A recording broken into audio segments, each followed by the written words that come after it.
Hi అండి, అందరు బాగున్నారా? మీరందరు బాగుండాలి, మేము కూడా బాగున్నాం ఫ్రెండ్స్. చూడండి, మనమైతే కూర సైడ్ పట్టుకొని ఎంత ఈజీగా కట్టింగ్ అనేది చేసిద్దాం.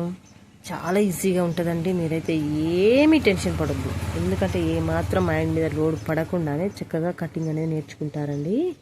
సో కూర సైడ్ ఇలాగా మడితేసి మనమైతే ఆది బ్లౌజ్కు అటు చివర్ల చంక సైడ్ అటు చివర్ల ఇటు చివర్ల పట్టుకొని ఇలాగా ఏడికైతే వచ్చిందో ఆడికి ఇలాగా స్ట్రైట్గా కట్ చేసుకోవాలండి. సో ఇలాగా స్ట్రైట్గా మీకు కటింగ్ అవుతుందో కాదో అని మీకు టెన్షన్ ఉంటుందైతే స్ట్రైట్గా ఒక లైన్ అయితే గీసుకోండి. ఆ లైన్ మీదనే కటింగ్ అనేది చేసుకోవచ్చు. చూడండి, మడతని మళ్ళీ ఇప్పి ఇలాగా మడతేసుకోవాలి. ఈ విధంగా మడతేసుకోవాలి. చూడండి, ఇలాగా మడతేసి ఈ పొరలు అనేటివి చక్కగా ఉండేలా, రెండు పొరలు ఈక్వల్గా ఉండేలా చూసుకోవాలి. అంతా ఇలాగ నీట్గా అనుకోవాలండి. ఎందుకంటే క్లాత్ అనేది స్టోరేజ్ ఉండకుండా చక్కగా మడత అనేది ఉంటుంది. ఇలాగా చక్కగా అనుకోవాలండి.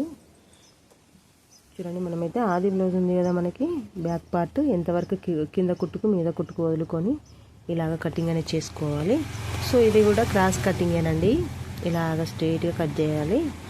ఇక్కడ కూడా మీకు స్ట్రైట్గా వస్తుందో రాదో అనుకుంటే స్ట్రైట్గా లైన్ అయితే వేసుకోండి. కట్ చేస్తూ ఉంటే మీకే వస్తుంది. ఇంకా నేర్చుకున్న తర్వాత చక్కగా మీరైతే ఎటువంటి మార్కింగ్ లేకుండానే చేయగలుగుతారు. ఇలాగ క్రాస్ అనేది మనం ఫస్ట్ బ్యాక్ పార్ట్ తీసాం కదా, మిగిలిన క్లాత్ ఇలాగ క్రాస్గా వేసుకోవాలి. ఇలాగ వెనుక భాగానికంటే ఎక్కువ ఉన్న ఈ మూల ఇలాగ మలిసి ఆ వెనుక భాగం మందమే కటింగ్ అనేది చేసుకోవాలి. చూడండి, ఇలాగా ఇక్కడ కింద షేప్ బెల్ట్ తీసేసుకోవాలి. ఇంతేనండి. చూడండి, ఎంత సింపుల్ అండి. చిక్కు చిక్కు అనేదే లేదు, చిక్కు అనే ముచ్చటే లేదు. మీకు ఎంత ఈజీగా అర్థమవుతుంది.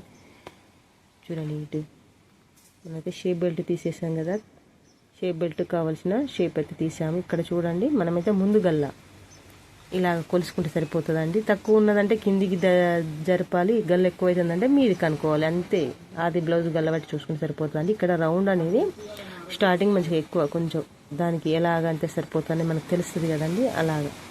సో మీకు ఇలాగ కట్ చేయడం అనేది ఎంత ఉంటుందో అని అనిపిస్తే మీకు ఆది బ్లౌజ్ను పైనుంచి వెళ్ళి పెట్టి దాని మీద మార్క్ చేసుకోవచ్చు. ఇలా కూడా ఈజీ ప్రాసెస్. సో మీరు చేస్తూ ఉంటే ఇంకా ఎటువంటి మార్కింగ్ లేకుండా చేస్తారు. మార్కింగ్ చేసుకుంటే ఇంకా బెస్టే. మీకు అల్గగా రావాలి, టెన్షన్ లేకుండా రావాలి అంటే మీరైతే ఇలాగనే కట్ చేయండి. ఇలాగ కట్ చేసినాక ఇంకా తర్వాత పర్ఫెక్ట్గా కొలతలతో కూడా మీరు అంత చక్కగా చేయగలుగుతారు. ఎందుకంటే మనకు ప్రాజెక్ట్ ఈ వర్క్ ఏందనేది ఈజీగా అర్థమై ఈజీగా మనం చూడాలి, దాంట్లో మనం దాన్ని పట్టుకోవాలి. ఇలా చేస్తామనేది కాన్ఫిడెన్స్ అనేది మనకు దాని మీద వస్తే చక్కగా కంప్లీట్ అనేది చేయగలుగుతామండి. చూడండి, ఇలాగ బ్యాక్ నెక్ కూడా అంతే. కింద కుట్టుకు వదులుకొని మీదికి బట్టి చూసుకుంటే తక్కువ ఉన్నదంటే కింది జరపాలి, ఎక్కువ అవుతుందంటే మీది జరుపుకుంటే సరిపోతుందండి.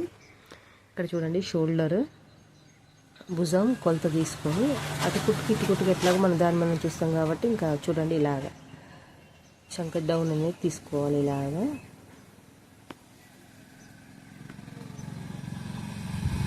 చూడండి, ఇలాగా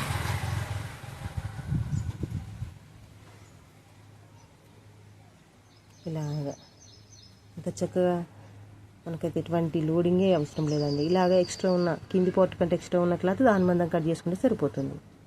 ఇది క్రాస్ కటింగ్ కాబట్టి ఇలాగ సైడ్లకు ఎక్కువ వచ్చింది ఈజీగా కట్ చేసుకోవచ్చు. ఇక్కడ భుజం మీద కూడా ఇలాగ ఎక్కువ ఉన్న క్లాత్ని కట్ చేసుకోవాలి.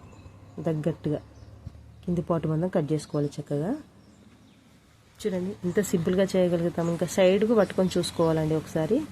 ఇక్కడ కింద నేను ఎందుకు కట్ చేస్తున్నానంటే మనం సైడ్ జాయింట్ చేసినప్పుడు పెరిగి వచ్చినా కూడా ఈక్వల్గా అంటే దట్టరగా ఉంటుందండి. అందుకోసం కొంచెం అంతా కట్ చేశాను, బాగుంటుందని. చూడండి, ఇక్కడ మనమైతే కర్వ్ అనేది తిప్పేస్తున్నాము చంక. ఇక్కడ చూడండి, ఇలాగా కొంచెం ఎక్స్ట్రా పట్టుకోవాలి. ఇది బుగ్గలు రాకుండా ఉండడానికి అయితే సపోర్ట్ చేస్తుందండి. చూడండి, కటింగ్ అనేది కూడా నీట్గా కంప్లీట్ అయింది. ఫ్రెండ్స్, మనం ఒక ముచ్చట మాట్లాడుకుందామని చెప్పి ఇంతకుముందు వీడియోలో అయితే మాట్లాడుకున్నాగా. అది ఏమిటి అంటే ఇక్కడ చూడండి, చిన్న చిన్న కట్స్ అయితే పెడుతున్నాను. ఇక్కడ మనమైతే వీటినే సెంటర్ పాయింట్ చేసుకొని డాట్స్ అనేది పెట్టుకుంటే సరిపోతుందండి.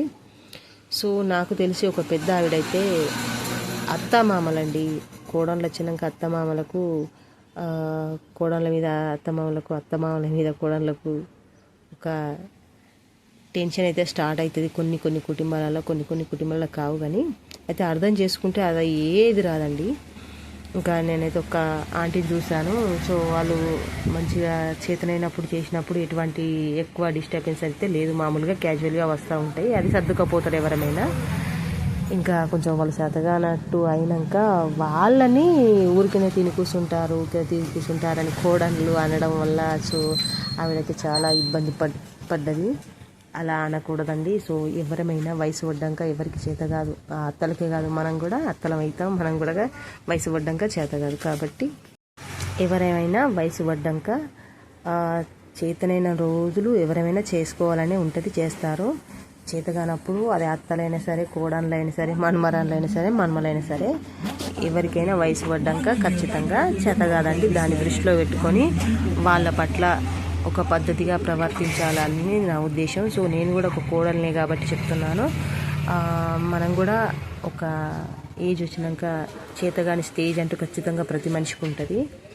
కాబట్టి ఆ స్టేజ్ వచ్చినాక ఎవరేమైనా చేయలేము. అప్పుడు వాళ్ళని ఇబ్బంది పెట్టుడు కూడా కరెక్ట్ కాదు. సో అలా అని అత్తలు కూడా వయసు ఉన్నప్పుడు కోడలను ఇబ్బంది పెట్టుకోకూడదు. ఏదైనా అత్తలు కానీ కోడళ్ళు కానీ వాళ్ళ మధ్య మన అత్త కోడళ్ళ మధ్యలో వచ్చిన ప్రతి విషయాన్ని అర్థం చేసుకొని సర్దుకొని ముందుకెళ్తే ఆ కుటుంబం చాలా సంతోషంగా ఉంటుందండి. ఎటువంటి డిస్టర్బెన్స్ ఉండదు, చాలా హ్యాపీగా ఉంటుంది ఆ ఫ్యామిలీ అంతా కూడా.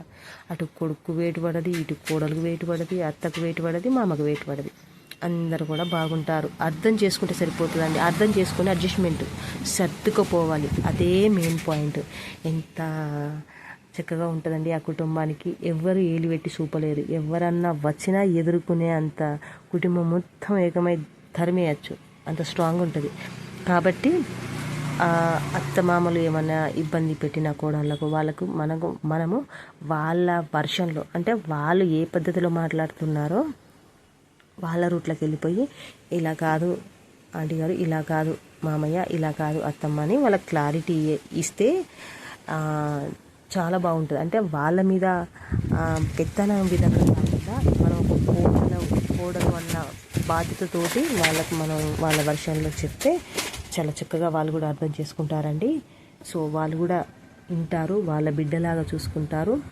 ఇంకా వాళ్ళు కూడా వినాలి, మనం కూడా వాళ్ళు చెప్పేది మనం అర్థం చేసుకోవాలి. మన మంచి కోసమే చెప్తున్నారా, ఓహో మనం అలా అనకూడదు అనేది ఒకటి గమనించుకొని సర్దుకుంటే చాలా చక్కటి కుటుంబం అయితే చక్కటి ఫ్యామిలీ ఎదుటి వాళ్ళకు ఆదర్శంగా నిలవగలుగుతాం. సో ఆమె బాధపడతా నాకైతే బాధ అనిపించిందండి. ఇంకా ఏం చేసేది, ఎప్పుడు కానీ కొంచెం చూడాలండి అంతే. చేతనైనప్పుడు అందరం సర్దుకొని బతికితే బాగుంటుందండి. Okay friends, thank you for watching.